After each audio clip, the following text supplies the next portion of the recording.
Friends, आज हम CPC का ऑर्डर 45 में से रूल 1 to 8 तक डिस्कस करेंगे। सीपीसी का ऑर्डर 45 उच्चतम न्यायालय में अपीलों के बारे में बात करता है कि जो ऑनरेबल सुप्रीम कोर्ट है, सुप्रीम कोर्ट में हम अपील को कैसे फाइल करेंगे। इंपॉर्टेंट ऑर्डर है ये कि सुप्रीम कोर्ट में अपील का फाइल करने का प्रोसेस क्या होएगा, उसके बारे में बात किया गया। इसमें रूल 1 कहता है डिक्री डिफाइंड। रूल 1 में कहा डिक्री की परिभाषा। डिक्री की परिभाषा क्या होगी, तो इसमें से सिंपल सी बात, डिक्री के लिए अगर हम कहें decree shall include A final order. जो वाद चल रहा है, वाद का फाइनल ऑर्डर, वाद का अंतिम आदेश डिक्री होता है। किसी वाद का अंतिम आदेश डिक्री होता है। ये हम डिक्री के बारे में डिफाइन कर सकते हैं। रूल 2 कहता है application to court whose decree complaint of. उच्च न्यायालय उस न्यायालय से आवेदन जिसकी डिक्री परिवादित है।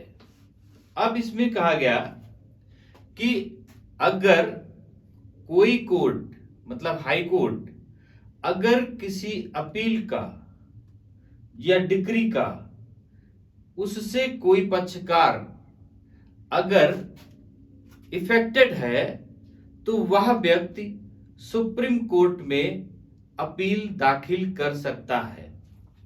तो सुप्रीम कोर्ट में अपील दाखिल करने के लिए उस व्यक्ति को एक पिटीशन हाई कोर्ट में अप्लाई करना पड़ेगा। फाइल कहां करना है? सुप्रीम कोर्ट में। और डिक्री कहां पारित की गई अपील की? हाई कोर्ट में। तो हाई कोर्ट में ही एक पिटीशन दाखिल करना पड़ेगा और हाई कोर्ट जितना जल्दी हो सकेगा उस पिटीशन को डिसाइड करेगा। मतलब जिस दिन दाखिल किया गया उस दिन से 60 दिन के भीतर वह उस पिटीशन को डिसाइड करने की कोशिश करेगा। 60 डेज के भीतर वह पिटीशन किस लिए फाइल किया जा रहा है, उसकी बात इन्होंने रूल 3 में कही कि सर्टिफिकेट एज टू वैल्यू और फिटनेस, मूल्य या औचित्य के बारे में प्रमाण पत्र। मतलब सुप्रीम कोर्ट में डायरेक्ट नहीं जाते, पहले ये प्रूव करना होता है कि ये अपील सुप्रीम कोर्ट जाने लायक है या नहीं है। इसके लिए हमें हाई कोर्ट में एक पिटीशन दाखिल करना पड़ता है और उस पिटीशन में जो अपील के आधार हैं, जो ग्राउंड्स हैं, वो ग्राउंड लिखे होने चाहिए और उसमें प्रेयर उस प्रमाण पत्र की करनी है कि हमें सुप्रीम कोर्ट में जाने की अनुमति दी जाए, उसकी प्रेयर करनी है। और उसके साथ में प्रार्थना क्या लिखेंगे? मामले में सामान्य महत्व का सारवान विधि प्रश्न अंतर्निहित है, अंतर्ग्रस्त है। मतलब उसमें से जो एक सब्सटेंशियल क्वेश्चन ऑफ लॉ है वो उसमें छिपा हुआ है। और दूसरी बात उसमें से लिखेंगे that in the opinion of the court the said question need to be determined by the Supreme Court। और वो जो substantial question of law है, वह क्वेश्चन सुप्रीम कोर्ट के द्वारा निर्धारित किया जा सकता है। अगर ये दो बातें उस पिटीशन में लिखी गई प्रेयर में, तो अगर वह चाहता है हाई कोर्ट उस पर सुनवाई करना, तो वह अपोजिट पार्टी को नोटिस जारी कर देगा कि इस पिटीशन में इन्हें क्यों ना प्रमाण पत्र दे दिया जाए कि ये सुप्रीम कोर्ट जाकर के अपील को फाइल करें। इस बात के लिए नोटिस दे दी जाए। ये तो बात हो गई रूल 3 की। अब रूल 4 और रूल 5 इसके रिपल्स कर दिए गए, निश्चित कर दिए गए। अब रूल 6 की बात आती है। रूल 6 में क्या कहते हैं? Effect of refusal of certificate. Rule 6 कहता है प्रमाण पत्र देने से इनकार करने का प्रभाव। मान लेते हैं कि हियरिंग हो गया और हाई कोर्ट उस पर सुनवाई के बाद ये कहता है कि नहीं, ये प्रमाण पत्र देना सुइटेबल नहीं है, तो उस पेटिशन को रिजेक्ट कर सकता है, उस पेटिशन को रिजेक्ट कर सकता है। अब ऐसा नहीं कि उस पेटिशन को रिजेक्ट कर दिया तो वह व्यक्ति अब सुप्रीम कोर्ट जा ही नहीं सकता। उसके लिए दूसरे और तरीके हैं, सेल्फी के तहत या और कई तरीके से उस पर हम जा सकते हैं। लेकिन पहला यह है कि हाई कोर्ट से सब्सटेंशियल क्वेश्चन ऑफ लॉ के लिए प्रमाण पत्र लिया जाए। अब रूल 7 इसका कहता है security and deposit required on grant of certificate. Rule 7 कहता है कि प्रमाण पत्र दिए जाने पर अपेक्षित प्रतिभूति और निक्षेप। अब जहां पर कोर्ट ने हियरिंग कर ली दोनों पक्षों की, वहां पर हाई कोर्ट अगर प्रमाण पत्र जारी करता है तो फिर हाई कोर्ट उस पूरी जो प्रति है और अपील की कॉपी है वो कहां भेजेगा? सुप्रीम कोर्ट भेजेगा। अब उसके लिए और अपोजिट पार्टी को खर्चे के लिए वह बोल सकता है।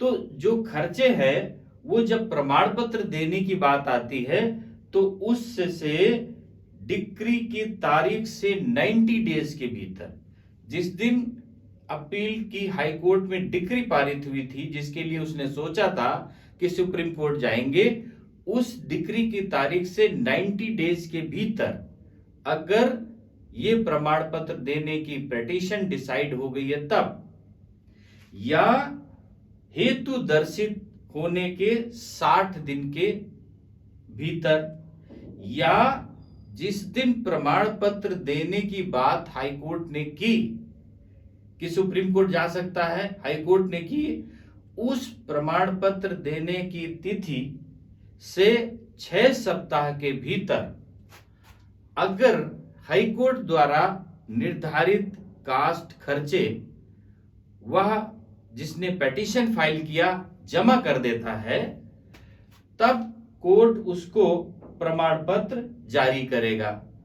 और अपोजिट पार्टी के खर्चे के लिए ये जमा किया गया है और इस सबके ट्रांसलेट के लिए जमा किया गया, तो ये जो अमाउंट जमा किया जा रहा है ये अमाउंट किसके लिए होगा, मतलब किस लिए ये जमा किया जाएगा, उसके बारे में बात किया गया कि जो अमाउंट है वो ट्रांसलेशन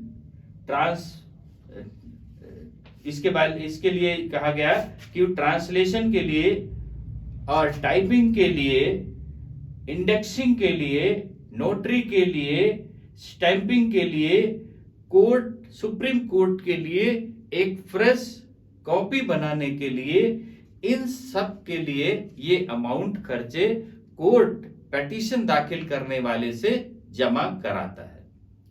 अब इसमें कहा गया कि किन के लिए वो नहीं जमा कराएगा खर्चे, तो उसमें कहा कि अगर कोई किसी लॉ द्वारा वो डॉक्यूमेंट प्रतिबद्धित है तो उसके लिए नहीं कराएगा, और दूसरी बात पक्षकारों में जिस डॉक्यूमेंट के प्रति सहमति है उस डॉक्यूमेंट को नहीं कराएगा, और तीसरी बात सुप्रीम कोर्ट के द्वारा जो प्रतिबंधित किया गया किसी डॉक्यूमेंट के लिए उसके लिए वह उसका खर्चा नहीं जमा कराएगा।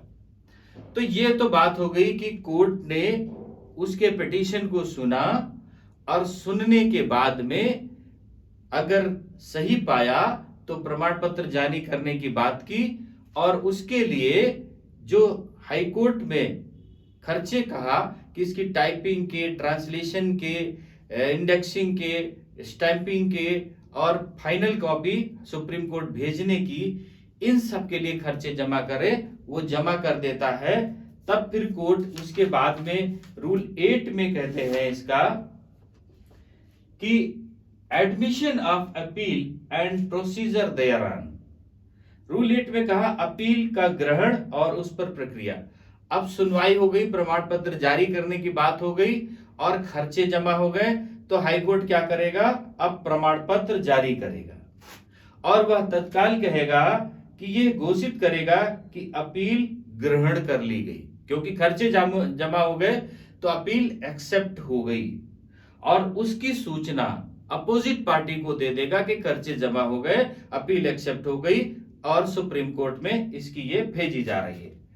और उसके जो शुद्ध कॉपी होगी उसको सर्टिफाइड कर अपनी मोहर और हस्ताक्षर कर सुप्रीम कोर्ट को भेज देगा कि ये अपील की कॉपी है जिस पर ये सब्सटेंशियल क्वेश्चन ऑफ लॉ है, इस पर इसकी सुनवाई की जानी है।